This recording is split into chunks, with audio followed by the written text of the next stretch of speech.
Hi, welcome back to 5 Good Questions. I'm your host, Jake Taylor. Our guest today is Dorie Clark. Dorie is an adjunct professor of business administration at Duke University's Fuqua School of Business. She was a former presidential campaign spokeswoman and is a frequent contributor to the Harvard Business Review, Time, and Entrepreneur, and is a recognized branding expert. Today we're going to be discussing her book, Stand Out: How to Find Your Breakthrough Idea and Build a Following Around It. Dorie is a marketing strategy consultant and a highly sought-after keynote speaker. Let's ask her 5 good questions. Welcome back to the show, everybody. My guest today is Dorie Clark, author of Stand Out. Hey, Dorie, thank you for taking the time to be on the show with us today. Jake, I'm really glad to talk to you. So let's jump right into it. Question number 1. It seems like one of the implications of today's high-tech world is that it seems to be increasingly a winner-take-all type of scenario, whether it's from like network effects, like let's say eBay, like how would you build the second eBay? Like everybody's already there. What do you see as the implications of that winner-take-all, results in the world? Well, I think it's very true, and this is definitely a point that I address in my book, Stand Out, because those same phenomena are at play when it comes to individuals and careers. I know that, even a decade ago when I started my business, the way that everybody used to do things. I mean, if you were a small business owner, of course, by that point you needed to have a website. How did you find a website designer? Well, literally everyone I knew would go to the Chamber of Commerce meeting and say, "Oh, who around here does websites?" And you'd find a local person that you liked well enough, and you'd pick them to do it. And that was that was the option. Now, of course, you have people who can do it for extremely cheap in other countries. You have firms that are competing internationally. I mean, the person who did my last website, I never met in person. She lives in the Midwest. It doesn't matter. And so you need to do one of two things. You either need to become the lowest price option, which is pretty tough. I mean, you hear that there's insourcing now because even India is getting so expensive, it's no longer worth it. So it's either this race to the bottom, or the only other alternative is you have to somehow establish yourself as being such an expert that people are willing to pay extra to work with you. And that's true if you're a web designer. It's true if you're a marketing consultant. It's true no matter what your job is. Even if you are an employee in a company, you have to find a way to stand out. Otherwise, the wage pressure is just going to keep eroding whatever gains we've had. So basically, like, decommoditize yourself. Exactly. Yes. And so in Stand Out, I try to create a framework so that people can build up that expertise and get recognized for it as a kind of ammunition, a kind of career insurance to help protect them from the vicissitudes of the new economy. Yeah, and I think that's huge. With globalization, this is a serious problem, and maybe even robots too. Potentially doing more and more white-collar jobs. Yeah, exactly. So question number 2, the U.S. has largely transitioned to a knowledge economy, and other developed countries are going to be doing the same.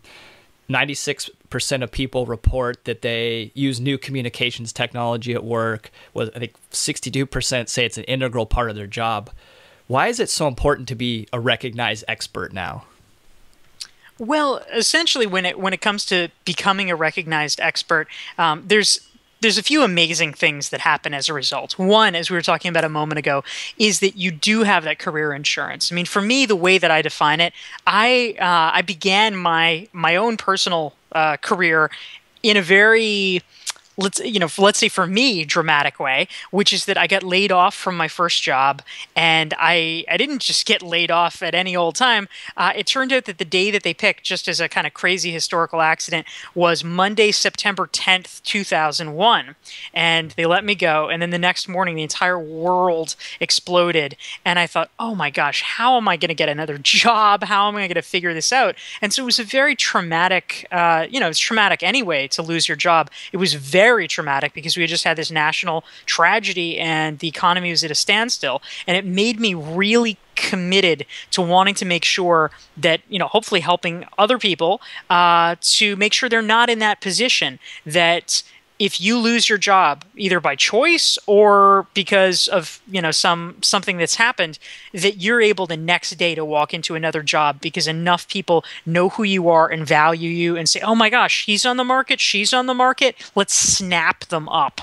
So I think that kind of protection is powerful. The other thing that I would say too is that when you get really good at something, when you develop a reputation as an expert, it enables you, number one, to have more professional satisfaction. You have more purpose. You're doing things that are interesting, that are meaningful. Number two, you have more impact. And when we think about things that the positive psychologists say contribute to human happiness, satisfaction, what is it about? What does it boil down to? Well, autonomy is one, being able to kind of do your own thing. You certainly have more of that if you're considered as an expert. People give you a wide berth because they know, this person's doing cool stuff. We need to, we can't impinge on that. Right. And there's also meaning. There's the ability to make a difference to other people. And so I think those are the critical things about why you need to stand out.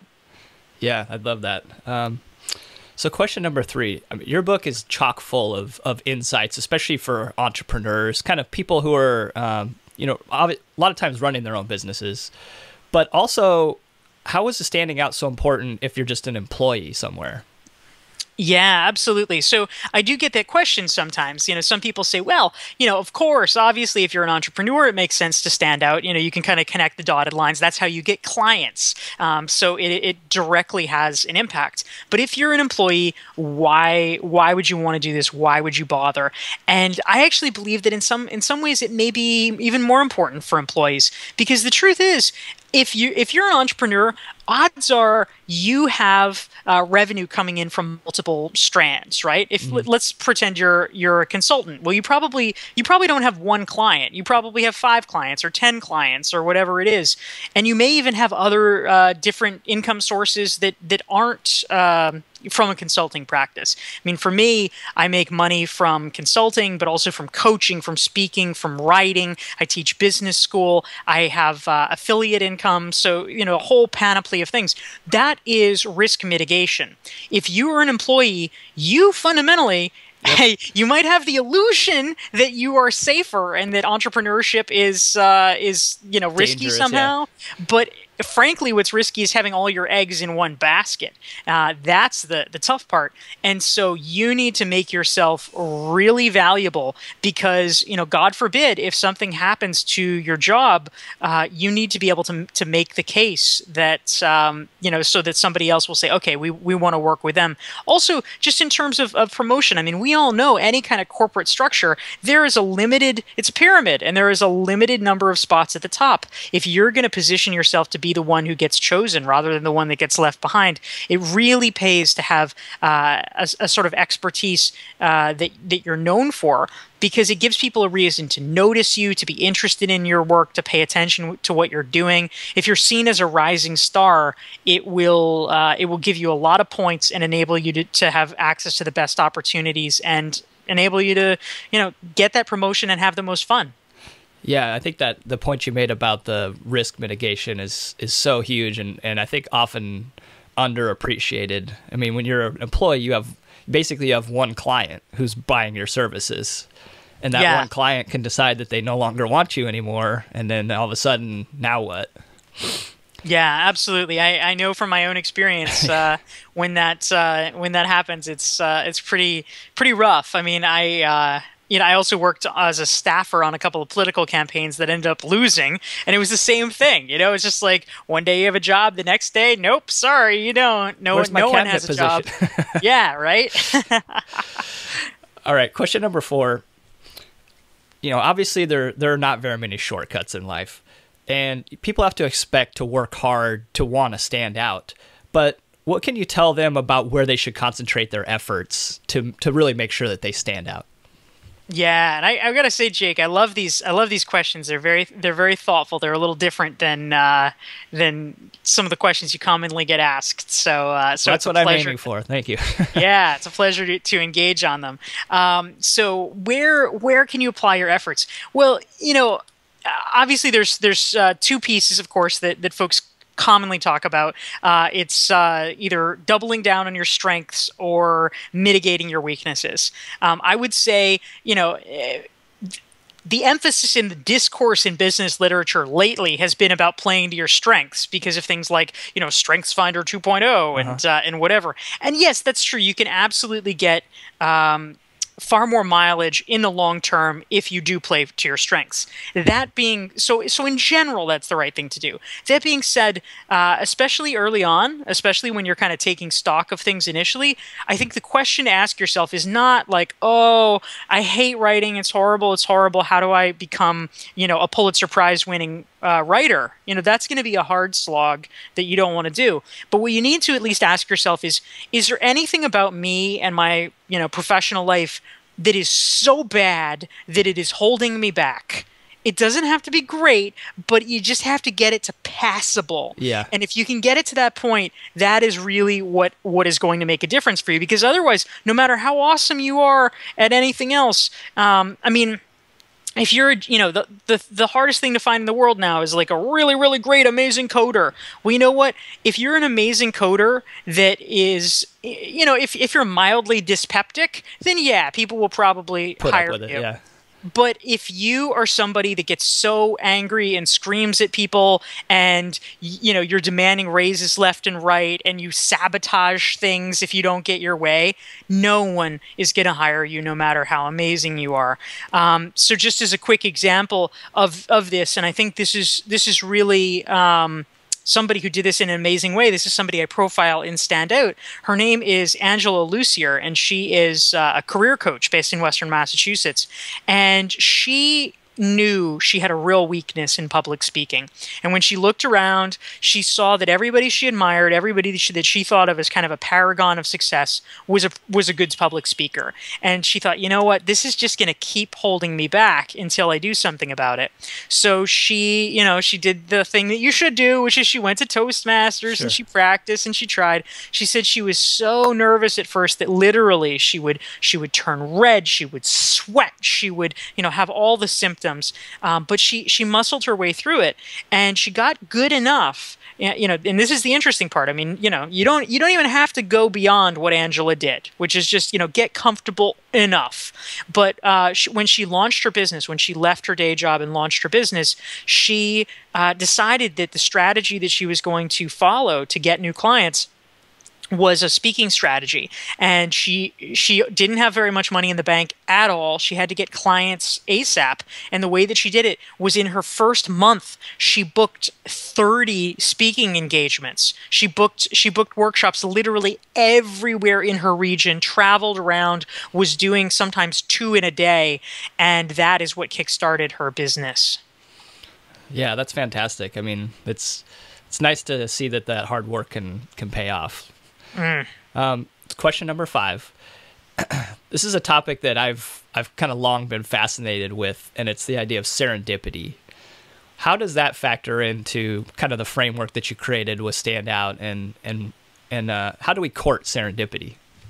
Yeah, so this is something that I kind of conclude the book Stand Out on this note, and I wanted to include it because for the whole rest of the 200 plus pages of Stand Out, I talk about this very sort of strategic, deliberate method of trying to develop your breakthrough ideas and build a following around them. And I do think it's important to be strategic. I mean, that's something that I think is good. I think not enough people in the world are strategic. But that being said, you do need a little luck. You do need a little serendipity.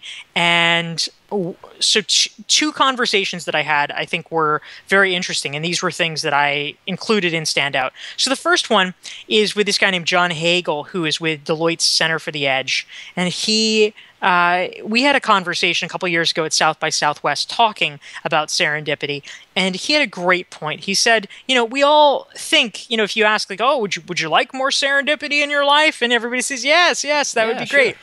And the problem is that we have literally, he says, engineered it out of our lives because we overschedule ourselves so much that there's literally no room for serendipity. If you have 7 meetings back to back and you go to all 7 meetings, that's not serendipity. That is exactly what you planned. You're not going to have surprises there.